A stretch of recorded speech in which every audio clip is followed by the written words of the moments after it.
The night sky over Beirut blazes with the terrifying glow of explosions. Israeli airstrikes, relentless in their intensity, have turned the Lebanese capital into a scene of chaos and fear. The deafening roar of fighter jets precedes the terrifying impacts, each one sending shockwaves across the city. This is not a surgical strike, but a widespread bombardment that has set Beirut ablaze.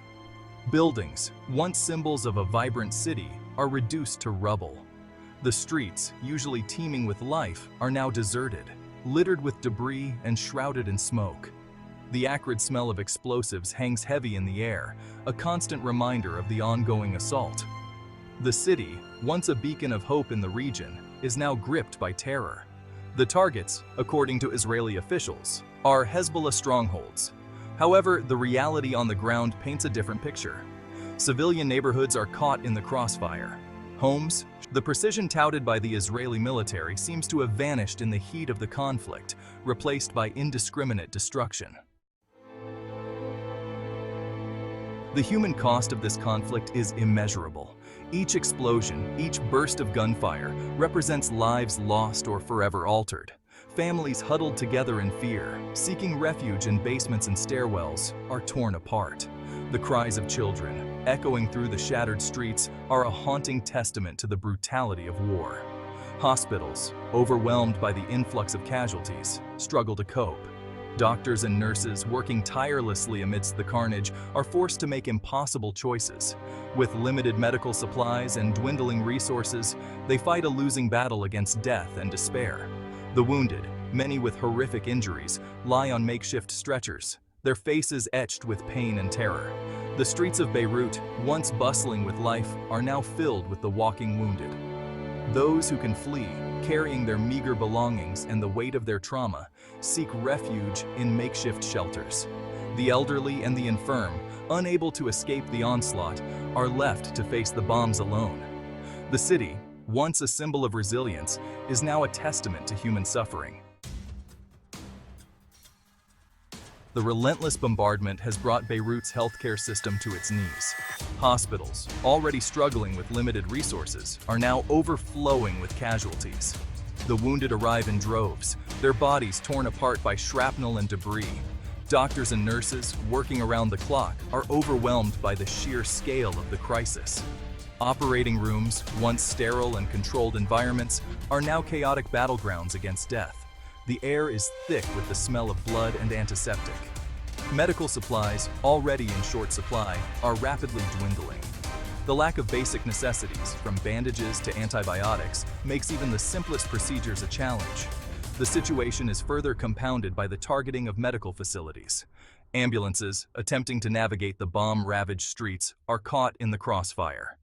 Hospitals, considered sanctuaries in times of war, are not spared from the bombs. The deliberate targeting of healthcare infrastructure is a war crime, a blatant disregard for international law and human decency. Section 4. International Response and Aid Efforts.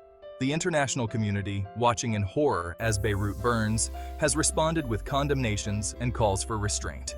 However, these words ring hollow amidst the rubble and the cries of the dying. Concrete action, not empty rhetoric, is needed to stop the bloodshed and alleviate the suffering of the Lebanese people. Aid organizations, struggling to gain access to the besieged city, are hampered by the ongoing violence and the destruction of infrastructure. The airport, a lifeline for humanitarian aid, is closed, its runways cratered by bombs.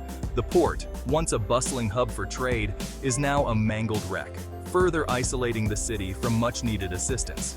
The international community must exert pressure on both sides to cease hostilities and allow humanitarian access to the affected population.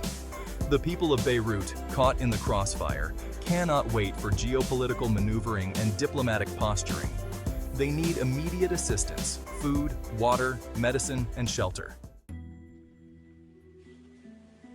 Section 5. Iran's shadow looms over the conflict. While the conflict is ostensibly between Israel and Hezbollah, the shadow of Iran looms large. Hezbollah, a powerful Shiite militia and political party in Lebanon, is a known proxy of Iran. Its arsenal of rockets and missiles, used to devastating effect against Israeli cities, is widely believed to be supplied by Tehran. Iran's involvement in the conflict adds a dangerous dimension to an already volatile situation.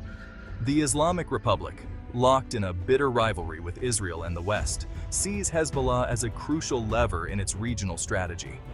The current escalation, therefore, carries the risk of a wider conflagration, one that could engulf the entire Middle East. The international community must work to prevent the conflict from escalating into a regional war. Diplomatic channels, however fragile, must be kept open. The focus should be on de-escalation, on finding a political solution that addresses the underlying grievances fueling this conflict. Section 6. A plea for humanity. The images coming out of Beirut are heart-wrenching. They are a stark reminder of the human cost of war, of the indiscriminate brutality that accompanies armed conflict. The people of Beirut, caught in the crossfire, deserve our compassion, our support, and our action. We cannot turn a blind eye to their suffering. We cannot allow ourselves to be numbed by the constant barrage of news reports and social media updates. We must remember that behind each statistic, behind each image of destruction, there are real people with real lives, hopes, and dreams, now shattered by violence. Let us answer their pleas for help not with empty words, but with concrete actions. Let us demand that our leaders prioritize peace and diplomacy over war and destruction. Let us stand in solidarity with the people of Beirut and all those affected by this senseless conflict. Let us choose humanity over hatred, compassion over indifference.